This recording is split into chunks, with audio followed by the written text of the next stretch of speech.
Guys, it's Jerningam here. We're going to be playing some more of the Prime Minister's speech on the news channel.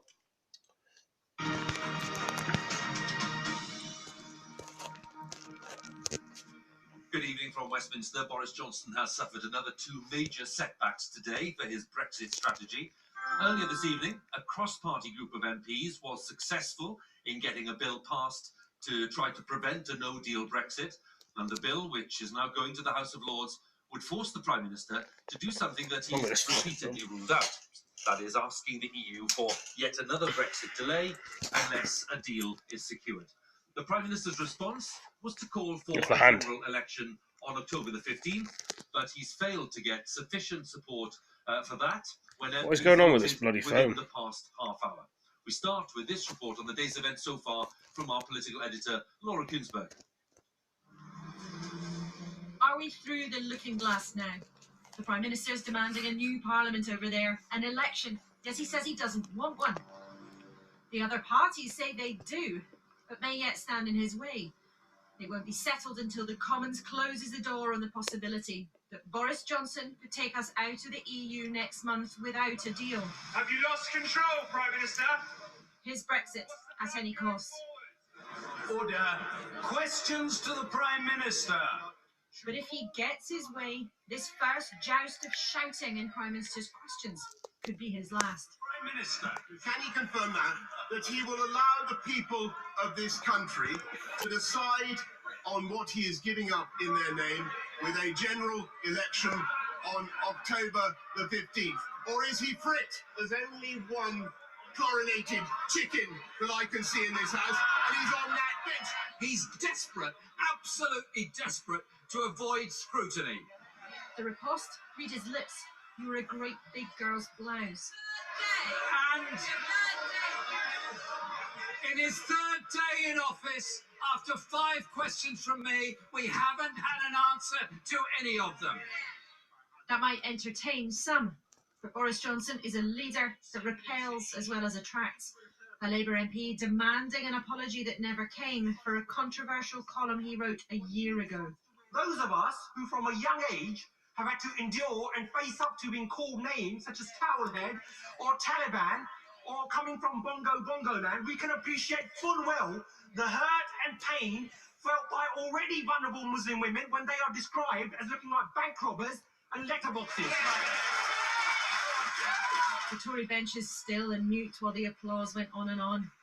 Many of them shocked too by the fate of some of their colleagues, kicked out of the party last night after voting against the Prime Minister. I had lots of phone calls from people saying you're doing the right thing. Yeah. With 20 others, Anne Milton was thrown out of the Tory party last night for voting against the Prime Minister. I voted against government whip for the first time in 40 years of being a member of Parliament. Did you receive a call last night to tell you they were doing what they threatened to do, they were throwing you out? Yes, I had a conversation with the Chief Whip who made it clear that that's what was going to happen. I feel quite sad that it has come to this, but I woke up this morning and knew I'd done the right thing. She, like a slim majority of MPs, believe leaving the EU without a deal could be a disaster and are intent on changing the law to remove even the chance. They crowded into the voting lobbies tonight, disbelieving as the idea of bringing Theresa May's plan back appeared to pass by mistake. The ayes to the right, 327. The noes to the left, 299. But they were successful at this stage, voting to prevent the Prime Minister taking us out of the EU in October if no deal is in place. Shameful. Now it's up to the House of Lords, though, preparing to bed down to talk and talk until it's done, racing against the deadline before Parliament shuts next week. A group of anti-no-deal MPs, led by the man who was Chancellor a few weeks ago, even marched themselves to the Lords tonight, as if to make sure they do their business. The chances now of this bloc failing tonight, peeping in at the edge of the Lords, seems slim. So the main battle inside might soon be outside, if, or more likely when, a general election is finally called. Whatever you want. So there's so much voter apathy, and it's It feels like the country's split down the middle almost. Both, isn't it, really? Just think, yeah, it is. Thought it couldn't really get any more peculiar and, like, strange. This, the first official request. There must now be an election on Tuesday, the 15th of October, and I invite the right honourable gentleman to respond to decide which of us goes as Prime Minister to that crucial council. Labour says not yet, not until the anti-no deal plan becomes law, but that could be in days. I look forward to the day his government and his party and all their austerity and misery they've heaped on this country are turfed out of office. It's a cynical movement from a cynical Prime Minister. So if he wants an election, extend Article 50 for the purposes of having a general election and bring it on. Once a no deal has been blocked, MPs across this House on the opposition benches should come together to bring down this government. This Parliament is crumbling in front of us, but not ready to choose to end itself yet. I do think the Prime Minister, with the greatest respect, has a tremendous skill in keeping a straight face whilst he's being so disingenuous. If the right honourable gentleman who leads the Labour Party right now genuinely believes in democracy, put up or shut up. When it came, the decision was against number 10. Labour abstained. The ayes to the right, 298. The noes to the left, 56. Confident in the bunker, it's not no for good. It's a no, not yet. Well, here at outside Houses of Parliament, Laura's with me. Yes, the hint at the end of there, Laura, was that that's not the end of the story on elections. It's certainly not the end of the story on the elections at all, for several reasons. Number one, Boris Johnson is absolutely intent of finding his way out of this dead end by going to the country. Number two, the opposition parties are not saying we will never countenance a general election sometime soon. They're saying not until the anti-no deal law is on the statute book. And at that point, it could very well be game on. Although we should say there are doubts, particularly on the Labour backbenches, about the wisdom of having an election before Brexit Day. But Jeremy Corbyn reaffirmed the official party line, which is when the legislation becomes law, at that point they will back an election. But there's a broader point if we look back to history. The government doesn't have a majority. After Boris Johnson turfed out more than 20 of his own MPs last night, he does not have the power to be able to govern as he pleases. And governments without a majority can't last. Sooner or later, he's going to have to ask all of us what we think they should all do next. Let's go back a few hours to before that vote, because MPs decided they did want to press ahead with that bill, which is designed to prevent a no-deal Brexit. Yes, and that is at the very, very heart of this controversy. We've got a parliament that is determined to close down the possibility that Boris Johnson would take us out of the European Union without a deal. There are too many people in that building behind us who think that could be a catastrophe to allow it to happen. Now, MPs have had their say at breakneck speed. They have voted to change the law, but it has to now, and it's just starting to tonight, make its way through the House of Lords. But given the makeup of the upper chamber, it's very likely that it will be on the statute book before too long. And of course, that means that question of the election will be right back in front of MPs and potentially very, very quickly indeed. But just one thing today, if our viewers have thought the last few years we've seen raucous, edgy, brutal debate down here at Westminster, dividing opinion in the way that we can hear it happening behind us here tonight. In the last couple of days when MPs have been back, the tone has been more contemptuous, more bitter, more brutal. And in terms of looking for some kind of healing, some kind of bringing people together, things seem to be getting worse before they can get better at some point. Okay, Laura, thanks very much again. Laura Kunsberg there for us, our political editor, with her latest thoughts after the votes that we've had here at Westminster today. And as Laura was suggesting, this latest stage in the Brexit battle has exposed all of the divisions. Why it's so white like that for? Across Parliament in many ways, but certainly within the Conservative Party, and exposed them more vividly than ever before. The 21 Conservative MPs, who Laura mentioned there, who voted against the government last night, were immediately suspended. and they've been told they can't stand for the party at the next election.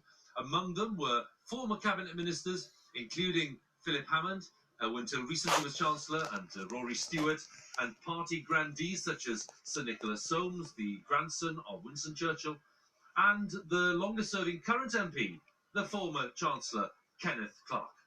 Our correspondent Alex Forsyth has been to Mr Clarke's constituency of Rushcliffe to talk to people there, and there are some flashing images in the report coming up. At Rushcliffe Conservative Association, there's been one key face for nearly 50 years.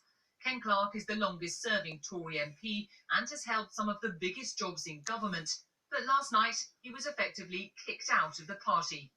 The chairman of the local branch thinks it was the right move because, like 20 other Tory MPs, he voted to stop a no-deal Brexit. At the end of the day, the fact is he voted against the government, and the consequences are you have your the whip withdrawn from you. I think Boris has shown that he is a strong Prime Minister, and I do support him. And I think he had to show that he continues to be a strong Prime Minister. Even though most people here in Rushcliffe voted to remain in the EU, some local Tories have been angry at their MP's pro-European stance, a symbol of the fractures in the party. Divisions over Europe have plagued the Tories for decades and put an end to the careers of several Prime Ministers. But this long-running row has never seen so many Tory MPs effectively thrown out of their party all at once. Among them, the grandson of Winston Churchill, Nicholas Soames, seen here as a boy, is furious at what's happened. Such a stupid and unfortunate message to our supporters and would-be voters in the country that what was a wonderfully broad, tolerant, humane church has now become a narrow sect. With Westminster poised for an election, some of the expelled MPs were already standing down, but there could be a fight from others who still want to represent the Tories.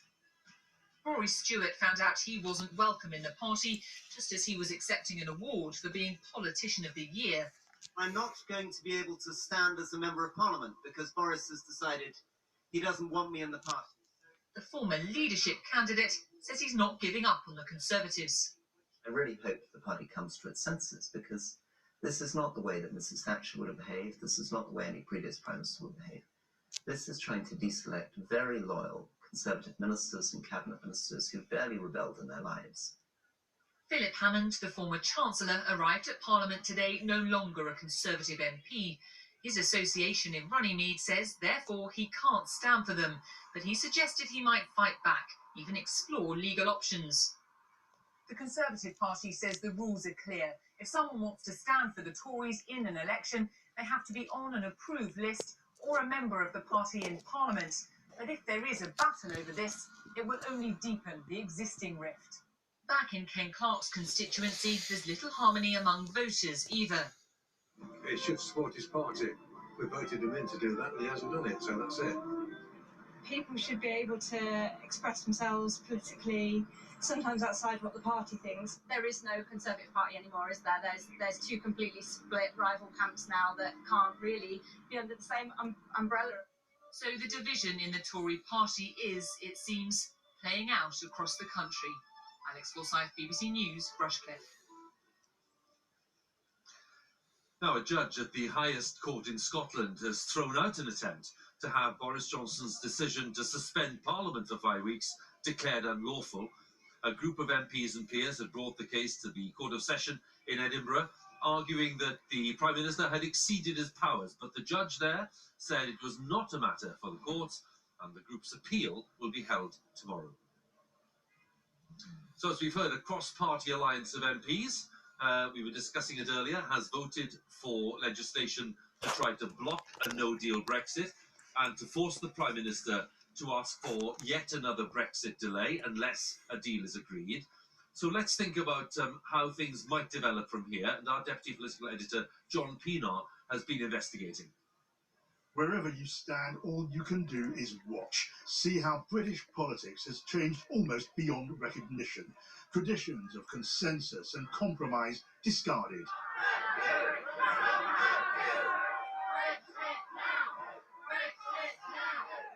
In there, the argument has become as angry and bitter as it is out here. Yesterday, Boris Johnson lost the first round. Even some Tory critics say he overplayed his hand, treated the rebels too harshly.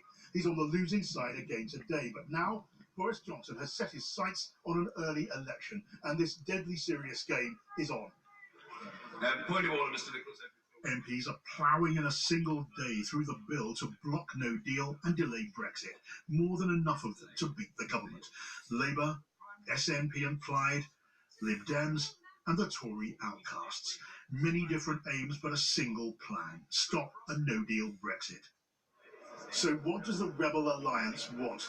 Well, to outlaw no deal, obviously, and opposition leaders want an election after that mission's accomplished. Meanwhile, in meetings, on social media, in the tea rooms and among the statues, some outcast Tories and Labour MPs want a Brexit deal. Others want a referendum. Labour's promising one after the election, maybe on a new deal if there is one. Otherwise, a choice between no deal and remain. And that's what the Lib Dem wants. They say those stop Brexit, and so does the SNP, who believe this crisis could be taking us closer to an independent Scotland, the end of the Union. Now, down there, perhaps the most genteel debating chamber in the democratic world, well, things are about to turn ugly. This country has high standards. The Lords must pass the Rebel Bill too. In debates about debates, opposing sides doing all they can to support or resist the attempt to rule out a no-deal Brexit and bind the Prime Minister's hands by law. Signs are it'll be as passionate, maybe as bad-tempered as the upper house ever gets. What then? What's the Prime Minister's plan? Well, an October the 15th election, if only the Commons would let him, but it takes 2/3 of MPs to agree to an early election. That's 434 of them. The ayes to the right, 298. The noes to the left, 56. And we saw the numbers weren't there. Well, what about Labour?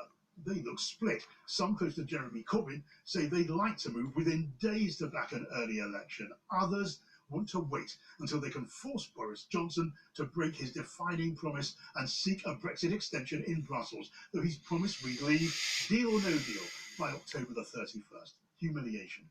The outcome? Anyone's guess. If this was a game, it would be gripping. But this is no game. Wow. What could one say? A squeaky chair again, but because it is what it is.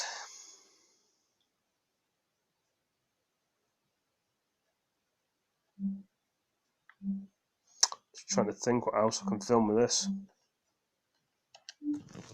We did ask the government to join us tonight. Nobody was available, but instead we can talk to Mark Harper, former Conservative Chief Whip who voted with the government. We've got Ken Clarke, the father of the House, Nicholas Soames, the grandson of Winston Churchill, who voted with the Tory rebels and hopes to fight the next election. Ken Clarke is stepping down. But Mark Harper, we're going to start with you tonight. Somebody called out there, not a good start, Boris. He's been in power as PM 40 days. Yep. Nobody's lost a vote this early since 1894, and this was critical. This is a bad defeat. Well, look, the thing I'm most disappointed about with my Conservative colleagues is I want them to give Boris Johnson a chance to do what he said he wants to do, which is go to the European Council and come back with a deal that we can get through Parliament. The former Prime Minister couldn't get her deal through. I think we need two things to get a deal. He's got to show he can leave without one. But he's also got to show he can get it through Parliament. And I think we've got to bring the Conservative Party together. But we've also got to be able to say to Labour MPs, vote for the deal that the Prime Minister brings back, or it's no deal. Because nothing else is going to get them in our division Hang on lobby. a sec. You're talking as if the script hasn't changed tonight. No, I agree. So that's why I'm disappointed, because I think that we should give the Prime Minister the chance to go to the European Council, make the argument and bring back a deal. If he doesn't bring one back, okay, then those people that are very worried about no deal have some options in front of them. They could do them. But taking the moves they've done today, I think is very premature, and it cuts off his legs, his negotiating hand, and it means the EU, as far as I can see, if the bill is passed tomorrow, the EU has no incentive to make any changes at all. Right. And then, so that's let's talk about the gentleman next to you. And then we'll never leave the European Union. You have two grandees from your own party here, who, as of tonight, are rebels, part of that rump of rebel alliance. and they will be deselected by your party. Mm.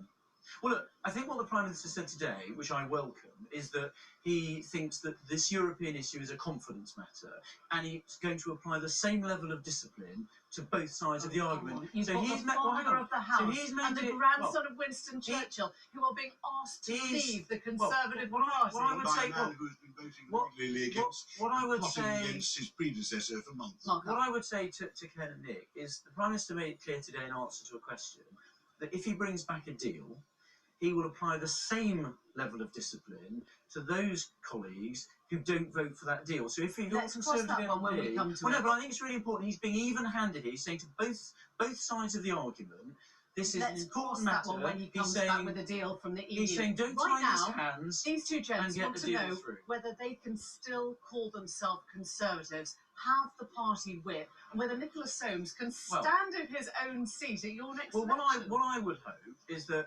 obviously, they voted the way they have this evening. What I would hope is that tomorrow, when the bill is before the House, that they step back from that and they let the Prime Minister have the opportunity to try and come back with a deal. You think I'm going to vote against the bill tomorrow? No, I'm just saying, I would This is a silly footnote issue. I'm not standing in the excess anywhere. I announced that a long time ago.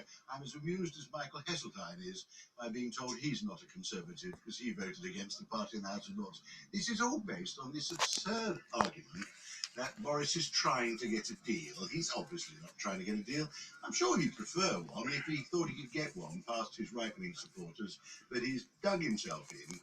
He assumes he's going to get no deal.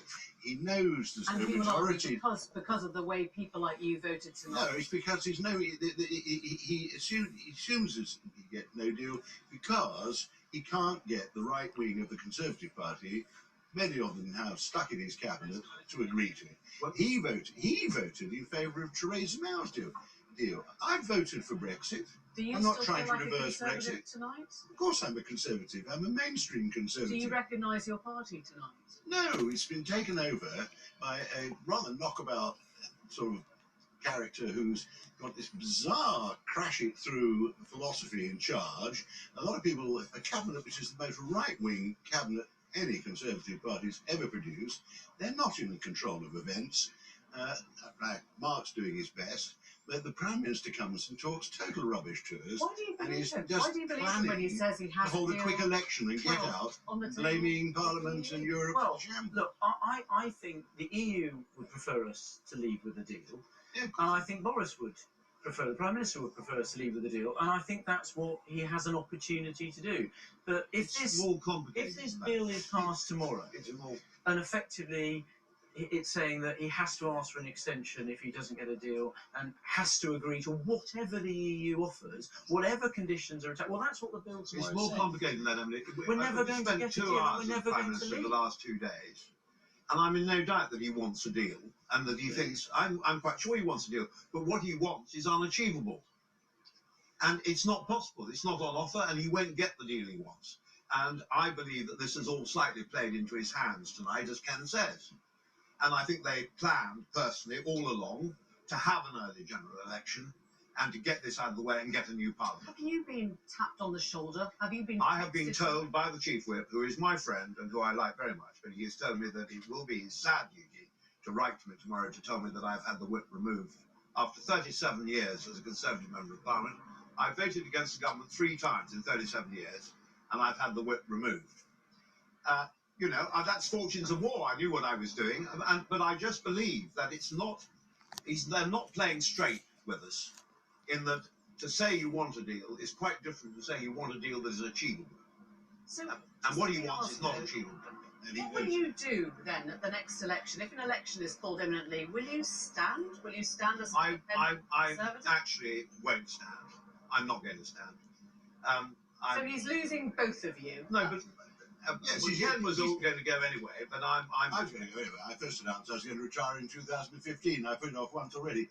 But I'd have to decide whether to vote Conservative. If Boris Johnson's still the leader, that's my next problem. I am a Conservative, of course I am. But my kind of conservative, I've been a mainstream conservative for 60 years. You know, I'm part of the establishment. I think I could claim the Conservative Party. You're part of the elite. A large part of my career. And anybody who comes out to me and tells me I'm not a conservative is plainly, you know, taking an odd political view. But There used to be this phrase, the one nation Tory. I don't This is now one dogma It's a Brexit Tory. Party Look, rebadged. Look, Emily, on all other issues, right, I don't think there's probably much of a difference between any of us, including, by the way, Boris Well, there Johnson. is, because all the, you are because putting voted for yourself Theresa on a May.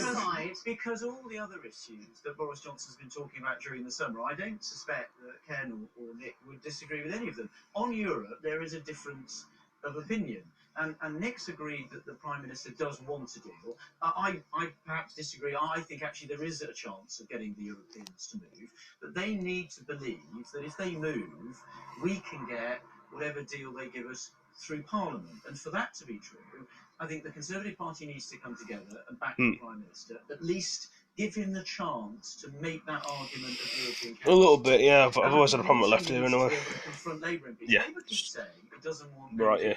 but it had 3 opportunities to vote for a deal and didn't. I think we've got to confront them with a choice. Well, from the Prime Minister's that we haven't perspective, confronted them with so he far. is getting rid of dead wood that is holding him back from achieving what he wants. I mean, that is how this Well, will he's be going to seen. find it quite difficult in the next few days. He's lost Philip Lee, so he's lost his majority. And he's now going to lose 6 more. He's going to lose the Father of the House, 2 former Chancellors, 8 Privy Councillors. You know, it's not a sensible way to run a government, really. Well, everybody does, don't they, I suppose? You, as in the Conservative governments now, take away the whip from the 21 rebel Tories, you are left with 294. Now, the SNP, Labour and the Lib Dems, the Greens, make up 297. Doesn't that seem the craziest maths you will ever enter into just before an election? Well, look, I think on the European issue, I don't think whether people have the whip or not is going to change the arithmetic. Because No, wait a second. It is if they're going to be deselected and they're not allowed to stand. Clearly people today voted in light of knowing what was going to happen. So I think the real issue tomorrow is just saying to people, look, just think about what you're doing. You made the point that Boris Johnson hasn't been Prime Minister No, honestly, for long. with the greatest respect, you're not going to say to people, think about what you're doing tomorrow when you've seen how they voted today. They're not suddenly going to have a damaging conversion overnight. No one is going to peel away from tonight's result. Well, no, but the point I would make is there are 17 Labour MPs who've tabled amendments for tomorrow. It's entirely possible that if those amendments are not carried, they've made it quite clear, those 17 Labour MPs, they do not want infinite extensions and this process never to be resolved.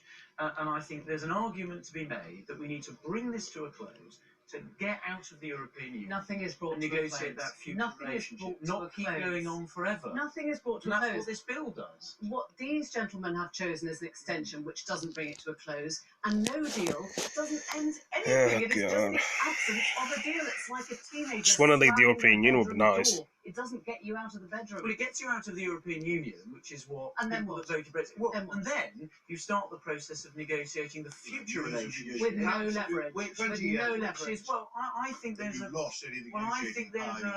positive argument to be made about Britain's place in Europe, because we're not leaving Europe, we're leaving the European Union, about all that we bring to Europe in terms of the size of our economy, the role we play in European security. They might not have their defence arms open cooperation. after all this. Well, look, I do think there's a positive argument to be made there. I think the Prime Minister started making that argument when he met with the President of France and the Chancellor of Germany, and I hope that sort of diplomatic engagement Nicholas continues. Jones, a last thought to you. Is this the night that we saw the end of the Conservative Party as your grandfather will have known it, as you will have known it? No, but it's a bad night. It is a bad night, and it's a pity, in my view, a great pity, that this is, in my view, all been planned. I think it's been planned. I think this is exactly what they wanted. I think they've got it, and they're going to announce tomorrow they're going to table the necessary legislation to try and organise to have a general election. And I think that's what they wanted. Thank you very much. Nobody wants a general election, though. They don't seem to understand in this thing.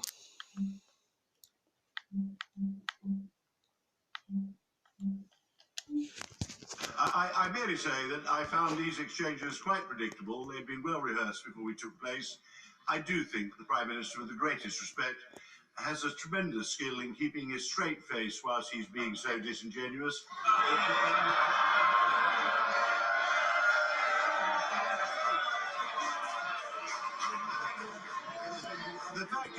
The fact is, he's now desperate to have an election in order to bring this House's proceedings to an end and to have the general election clearly before October the 31st.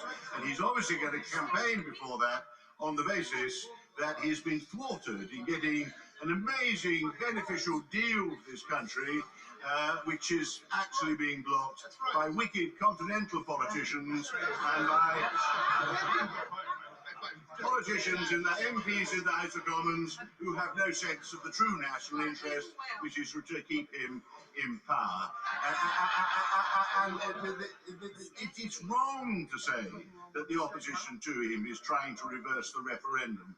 A very large percentage of those who've been defeating him in the last 2 days are prepared to vote for Brexit. They voted for Brexit more often than he has. He caused delay in March, and he caused delay in April, but we wish to do so on satisfactory and reasonable terms. We now have a bill which is the beginning of a pathway to actually give us more time for grown-up, sensible, diplomatic exchanges between countries. The idea that in the European Union, they're refusing us a deal because they really think they're going to trap us in permanently is nonsense. They're desperate to get a deal, but of course they're desperate to get a deal, but not so desperate that they're going to accept terms which will cause chaos in Northern Ireland, politically and economically, and will shatter the normal rules which hold together the single market and the customs union upon which they're based. The Prime Minister has thrown down dramatic conditions which he must know make any sensible negotiations pointless unless he changes his direction. He's now Prime Minister. He's now a responsible politician with huge responsibility. I urge him one last time to stop treating all this as a game and to use the time to actually get a serious resolution of these impossible problems to look after the future goodwill of this country, keeping us as a proper, no doubt different relationship with our partners on the continent, and in particular, keeping our economic and trading relationships intact. No. They always say a lot of things, these politicians, don't they? Prime Minister, you succeeded in losing 4 votes in 2 days. That's more than most Prime Ministers lose in a career of years. Pack it all in. Well, actually, it's been a very good day. If you look at what we did today, we had a huge spending round announcement. Sandy Joe, the Chancellor, set out the biggest package of spending since, I think, 2002, which is the moment when the Blair government really decided to start investing in hospitals and schools, and we're doing the same.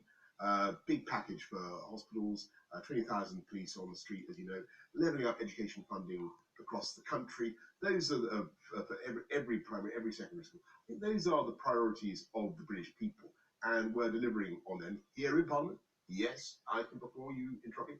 It is absolutely true that Brexit continues to obsess our beloved colleagues, and we've got the most peculiar situation tonight, which is that I think for the first time in democratic history, first time in history of this country, the leader of the opposition has actually declined the offer of a general election, and that's what he's paid to do. That's what the opposition is meant to do. They're meant to contest elections against the government. I can only speculate as to why he has chosen not to have a general election. The reason I don't want one particularly. I don't want a general election at all. But you can't govern. If you lose 4 votes in 2 days, you need a general election. The truth is that we've had our chance to get a deal in Brussels on Brexit really badly damaged, if not totally wrecked, by the surrender bill. But why does a senior colleague, actually former senior colleague like Philip Hammond, just say you're straightforwardly wrong about that, that your negotiating position hasn't suffered at all? Well, it's unfortunately totally wrecked it. With what it does, if you read the bill, what it does, the thing that was passed today, is it compels me as Prime Minister to write a letter. In fact, it sets out, it writes the letter for me that I have to send to Brussels. I just have to add my signature saying I request an extension to stay in the EU. And it then gives the EU the power to decide how long the UK must remain in the EU. Now that's a quite incredible thing. That's a quite incredible thing. You just say you don't want a no-deal Brexit. You'd much rather yes a deal. Absolutely. Your own Attorney General said to you, if you insist on taking up the backstop, it is no deal. So your own Attorney General is wrong, is it?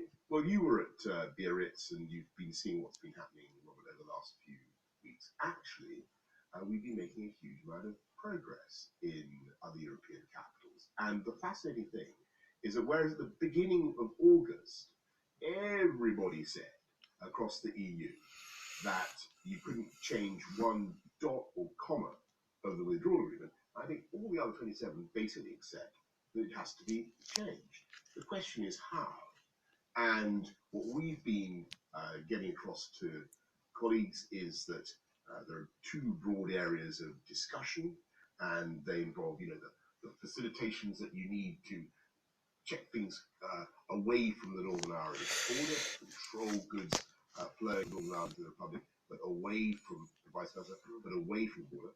Then there's a more conceptual approach, which involves trying to look at the economic unity of the island of Ireland, whilst allowing the whole UK, complete with Northern Ireland, politically and economically, to come out of the EU. And that is the way forward.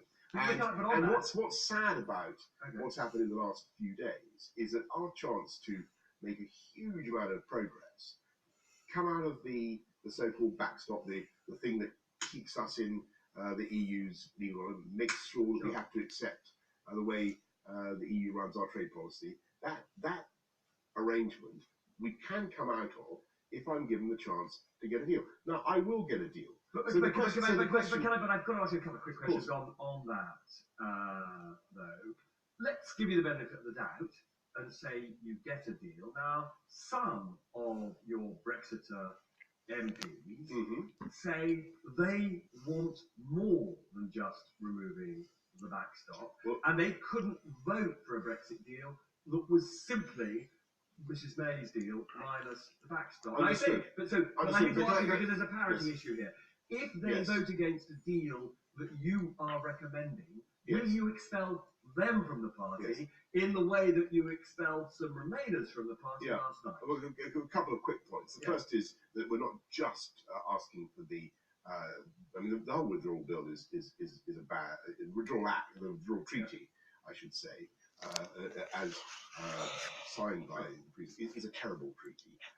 The way to cure it is to get rid of the backstop, but you also have to change the political declaration. You have to rewrite that. Now, if you do that, there is this parity issue. If you recommend a deal and some of your colleagues won't back it, will they be expelled in the way that Ken Clark and I think what Nicholas people in this were country expelled last night? I think what the people of this country want to see is a government that is determined to come out of the EU on October the 31st, and that is what we are going to do. And so, what source for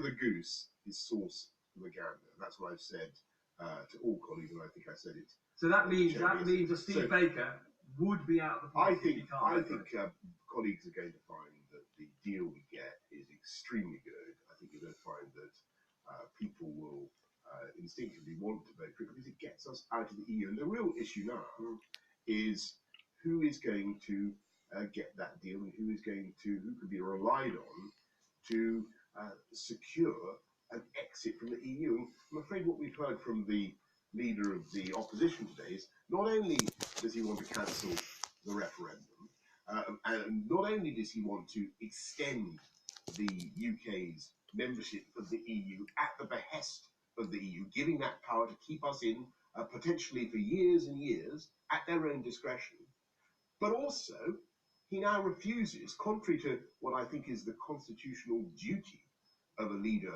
of the opposition, he refuses to take part in a general election. And I don't think I've never known a time in modern history when the leader of the opposition has refused to participate in an election. I can only invite our viewers, Robert, to speculate as to why he may be so disinclined. And is it because does somebody need to get out the chicken soup? That is my question. I think the chicken soup for another day, because I've got two very, very quick questions. I know we're almost out of time. One is, are you confident that you will get your general election before the EU Council? On that, I mean, back to where we were, I think that the Labour Party and indeed the Scottish Nationalists, who also seem to be against trusting the people with an election, I think they're going to find themselves steadily in an unsustainable... Because you can't enjoy not having the numbers to do anything. Are you going to be a permanent lame duck? We talked about chickens. Are you going to be a permanent lame duck, or will you get your general election? I think that the position of the Labour Party, to be so consumed by cowardice as to resist a general election, is not politically sustainable. And then very finally, that's my view. A Brexiter, Sir Edward Lee, said today he's deeply uncomfortable with what he called the purging of colleagues. I mean, Ken Clarke, probably the best known, certainly the longest serving Tory MP, held a whole variety of cabinet posts. He wrote a biography of Winston Churchill. He was his grandfather. Most people think there is something spectacularly odd about... Well, I think what most... about, distinguished Tories like that being thrown out. Yeah, look, I mean, these are friends of mine, and believe me, I take absolutely no joy in any of it. But it was very sad and surprising that they should choose to undermine the UK's ability to get a deal. That's what it does. That's what it does. And I think what the country wants to see is clarity and determination in coming out of the EU on October the 31st. And alas, for those colleagues who had plenty of warning and explication about what we want, they were, I'm afraid, backing a bill, the surrender bill, that effectively frustrates Brexit. And we made it very clear to them what the consequences would be. But it is you are running a new kind of Tory party, aren't you? No, not at all. This is unprecedented. It's just that we have a clear mandate from the people to deliver Brexit, and that, I'm afraid, Parliament has refused to honour that for more than 3 years. So we've got to get it done. Thank you.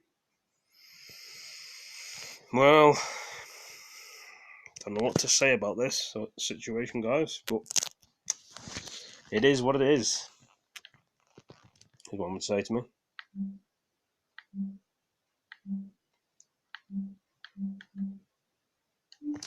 We now come to the motion on the early parliamentary general election. To move the motion, I call the Prime Minister. Thank you, Mr. Speaker. Thank you, Mr. Speaker. Well, Mr. Speaker, the House of Commons has passed a bill devised by the leader of the opposition, who I see is not in his place. For it, so for 327 against 299. Mr. Speaker, it's a bill that effectively ends the negotiations, a bill that demands an extension at least until next year and perhaps for many more years to come, and a bill that insists Britain acquiesce to the demands of Brussels and hands control to our partners. It's a bill designed to overturn the biggest democratic vote in our history, the 2016 referendum.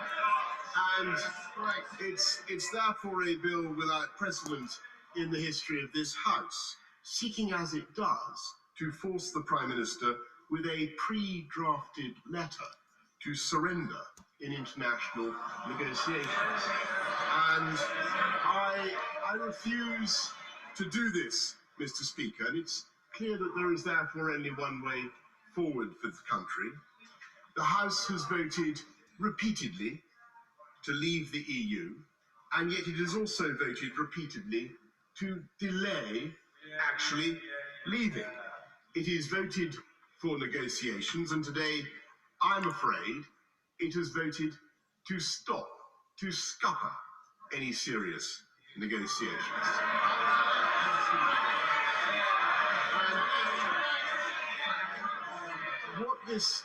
What this bill means is that Parliament, or the right honourable gentleman, the Leader of the Opposition, who is still not in his place, Mr. Speaker, and I really don't know where he is. He refuses to give battle, or at least to engage in argument tonight. Perhaps that's a sign of how he intends to pursue things in the weeks ahead.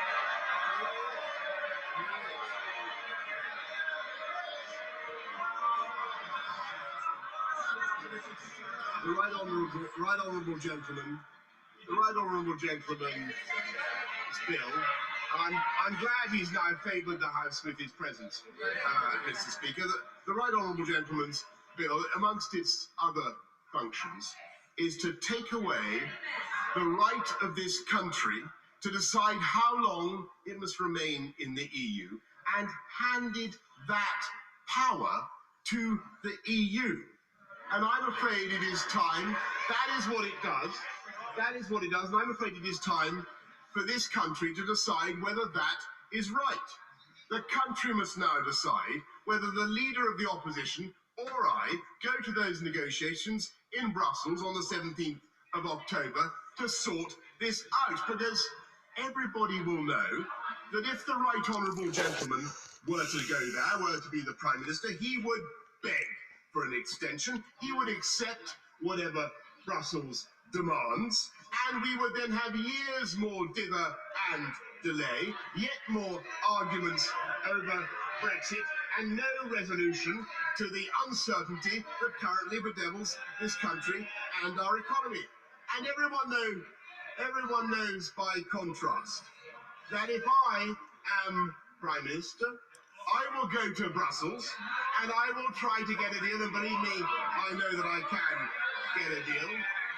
But if they, Mr. Speaker, if they won't do a deal, I think it would be eminently sensible for them to do so, and as I say, I believe that they will. Then, under any circumstances, this country will leave the EU on October the 31st. Mr. Speaker, it is completely impossible for government to function if the House of Commons refuses to pass anything that the government proposes. And in my view, and the view of this government, there must now be an election on Tuesday, the 15th of October, and I invite the right honourable gentleman to respond, to decide which of us goes as Prime Minister to that crucial council on Thursday, the 17th of October. I think it's very sad that MPs have voted like this, but if I'm still Prime Minister, I do. I think it's a great dereliction of their democratic duty, Mr. Speaker.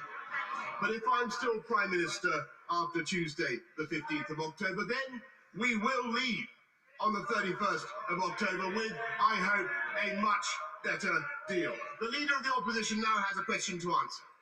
He has demanded an election for 2 years while blocking Brexit. He said only 2 days ago that he would support an election. And now, Parliament having passed a bill that destroys the ability of government to negotiate, is he now going to say that the public cannot be allowed an election to decide which of us sorts out this mess? I don't want an election. The public don't want an election. The country doesn't want an election. But this House has left no other option than letting the public decide who they want as Prime Minister, and I commend this motion to the House. The question is that there shall be an early Parliament. Bloody hell. What the world we live in.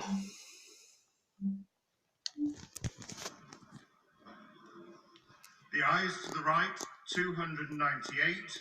The noes to the left, 56.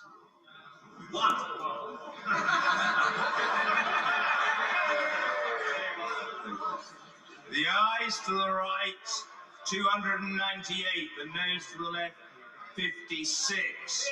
So the ayes have it that the House will be aware that the motion has not obtained the majority required under the Fixed Term Parliaments Act 2011. Unlock.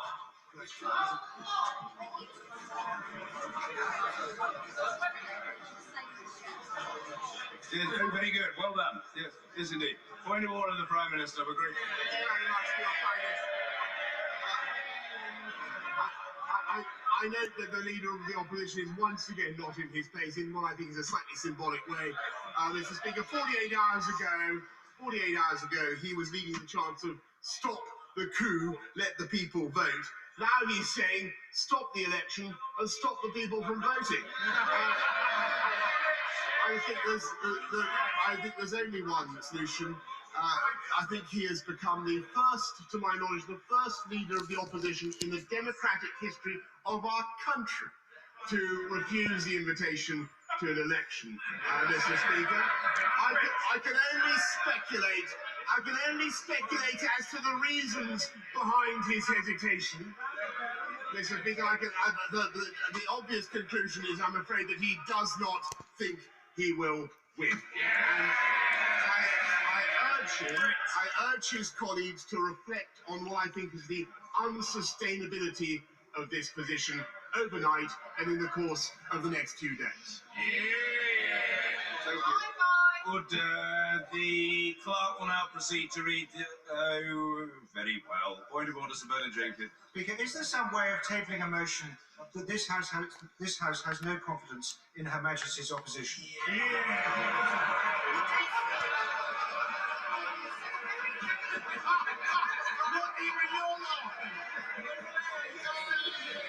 Well, I'm dealing with one point at a time. One has to proceed in an orderly manner in these matters. I say to the Prime Minister, I'm dealing with one point of order, and when I've dealt with it, I shall happily attend to another. It is evident from the smile on the face of the honourable gentleman that he is very pleased with the point that he has made. Point of order, Mr. Boris Johnson, the Prime Speaker, I was just going to elaborate by saying this is the first time in history that the opposition has voted to show confidence in Her Majesty's government.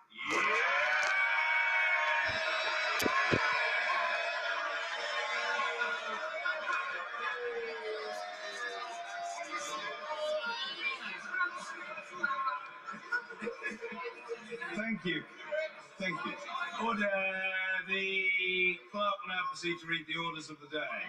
Animal Welfare Sentencing Bill, not amended in the Public Bill Committee. So there we have it. Boris Johnson has lost what I think is his 4th parliamentary vote. Every vote he's faced, he has lost.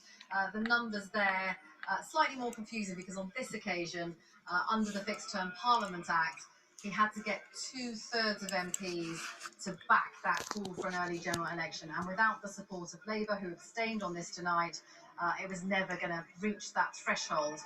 And of course, you can see immediately his reaction there, really mocking Jeremy Corbyn, who wasn't in the House of Commons, to say he must be the first leader of the opposition in history to turn down the chance of an election. Now, Labour really are still arguing amongst themselves about their tactics on all of this.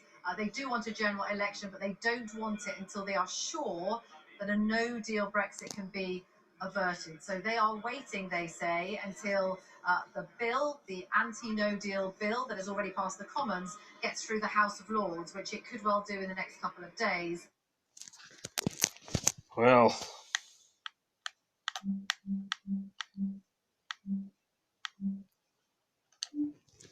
It's Wednesday at 6 o'clock. You're watching Sunrise live from Westminster today. Our top story, MPs take control. This is All Out Politics live from Westminster as MPs vote to take back control of Parliament.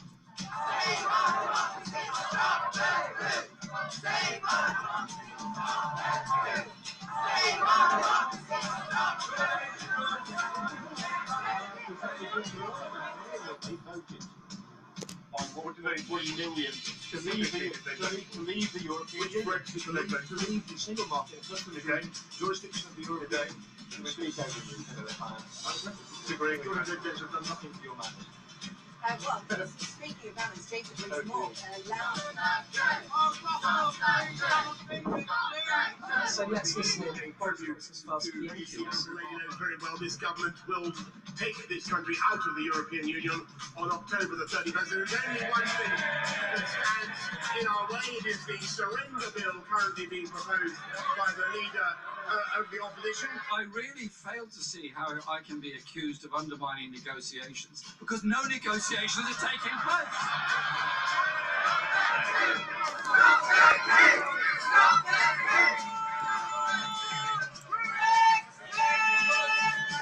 When will the Prime Minister finally apologise for his derogatory and racist remarks? It was, yeah, okay, so what happened? We are the laughing stock of the world. Just look at the international press, not just the European press. We are banana case Britain now. We look like the worst banana republic you've ever come across. You're wrong, my love. We're on the telly. Yeah, we are. We must leave it there. Hopefully. Well, when you say leave it there, we haven't talked about my book at all. We have said how much you enjoyed reading it over. You haven't said how much of that. I always enjoy everything you write. You haven't sent me a free copy. No, typical Labour. You haven't sent me a free copy. That's all you need to know. Chris said you haven't sent me a. How do you think I earn my living? And you can tell from his lack of not understanding of Parliament that he's not read my book about Parliament. There you are. But if I had, haven't. Well, you're wealthier than I am. True. Are we on the government anti-government sources? Would you either one agree? Good evening, as Westminster braces itself for another night of drama in the desperate power struggle going on in the place behind you here. Okay, yeah, we're going to erect the Commons for the vote. Ayes to the right, 329. The noes to the left, 300. What's going on here is MPs are clear and agreed on the opposition benches and those Conservative rebels indeed that the priority is to pass this bill to block a no deal exit on October the 31st, and they want it locked into law, and they want it done by Monday. The proroguing. Well, it could happen by Friday because So why don't they push for election? Right, so then straight after that. So then there is now a debate about an election.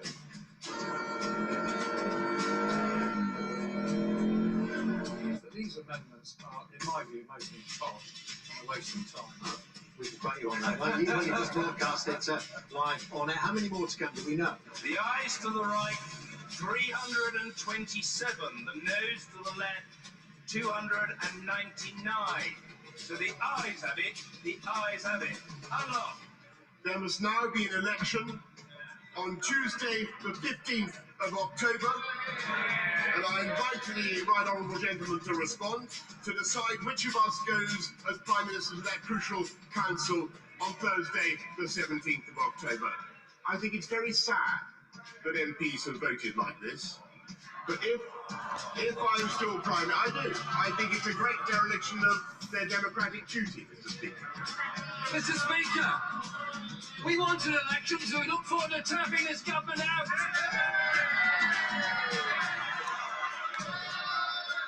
I merely say that I found these exchanges quite predictable. They've been well rehearsed before we took place. I do think the Prime Minister, with the greatest respect, has a tremendous skill in keeping a straight face whilst he's being so disingenuous. In terms of the negotiation, the Prime Minister says I've already given orders. In terms of the negotiation, abomination the way your party has behaved. Absolutely. And you've all crowed and given sympathy to me about the problems that we have in the Labour Party, and you've just sat by silently while your colleagues have been been marched out. The ayes to the right, 298. The noes to the left, 56. So the ayes have it, but the House will be aware that the motion has not obtained the majority required under the Fixed Term Parliaments Act 2011. Unlock. I think we will get some resolution in the next few days because Parliament is due to go into dissolution next week, and if they do want an election before October 1st. Well, more and more things happen.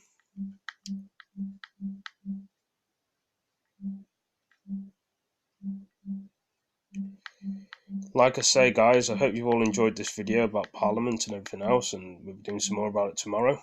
I'm just going to do this last video thing. Yeah. Musicians Foy Vance and Letitia Find Sharif something else, travel man. around some of America's most iconic cities, discovering their history, culture, I hate and adverts, by the way. Follow them on their journey into the musical soul of the States in Euromusic series Notes from the USA. Off the road, you listener!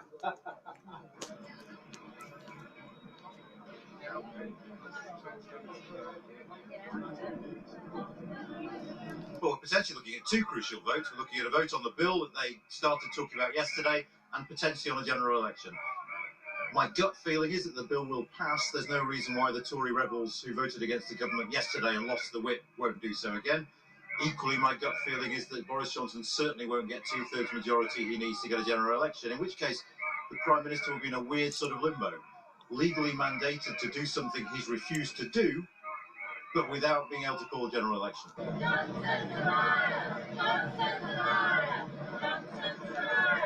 Say no democracy, stop the coup. Say no democracy, stop the coup. If we have a general election after Boris Johnson has asked for an extension from the EU, he's likely to get hammered by the Brexit Party. If he has a general election early, before he goes to the European Council in the middle of October, that might change the dynamics of that meeting. So when we have that election and under what circumstances is fundamental.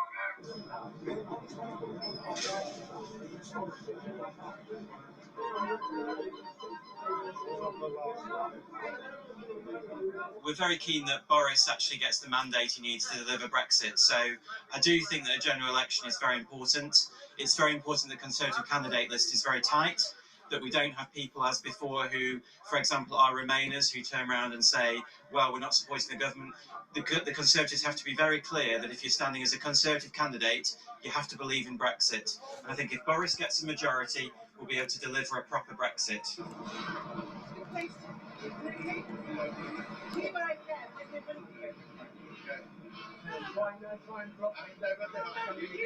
There will be a general election, but I think it cannot be until after no deal has been taken off the table, because that is no way to hold a general election.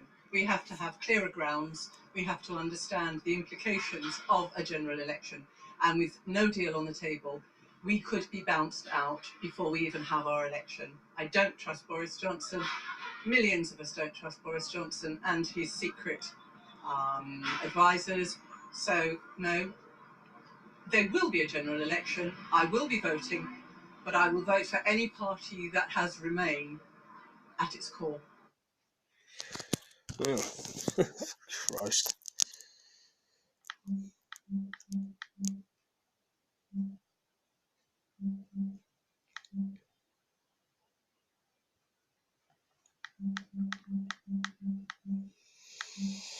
What a long day.